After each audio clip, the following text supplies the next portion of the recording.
discuss the situation on the border.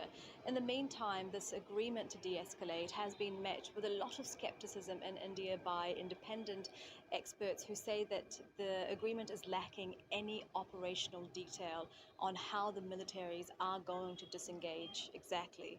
And the skepticism is because although the foreign ministers' meeting was the highest highest level face-to-face meeting between the two sides since the current standoff began in May, there have been many rounds of talks on many levels, always ending with the agreement to de-escalate. And yet, despite the talks taking place, we saw the worst tensions between the two countries in June when 20 Indian soldiers were killed, those were the first deaths in 50 years. And despite both countries' defense ministers meeting on Friday and agreeing to de-escalate, we had both sides just a few days later, earlier on this week, accusing each other of firing warning shots in the air for the first time in 45 years. And so everyone here is very much waiting to see what, if anything, comes out of the Defence Ministry meeting that's taking place. Another view from Beijing with Katrina Yu. China's foreign ministry released a statement reiterating some of the comments from Wang Yi, the foreign minister, and these were very positive overall. He said that China and India should stop viewing each other as competitors and work more closely as partners. They should stop this atmosphere of confrontation and really start to cooperate and also build mutual trust rather than suspicion.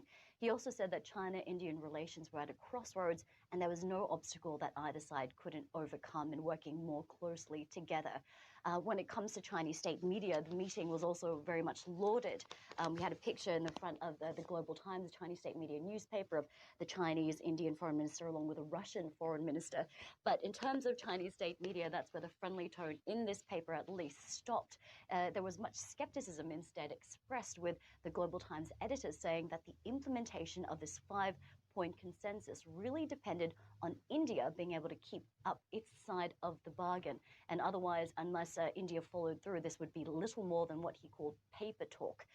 Now, this line of this tone, at least, really is in line with what we've heard from Beijing's foreign ministry over the past few weeks in Chinese state media, being quite aggressive, saying that China would not hesitate to defend its sovereignty, and also that India should be careful because essentially India's military is no match for China.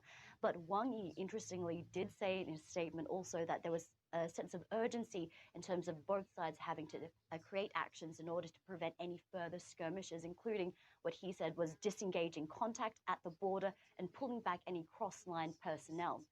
But at the same time, we've seen some mixed messaging also from Chinese state media, with reports of Chinese troops really building up their presence on the border, drones being flown in, special operations troops being parachuted in as well. So we'll really have to watch closely to see whether China removes or at least pulls back some of those troops as a result of this 5-point plan being announced.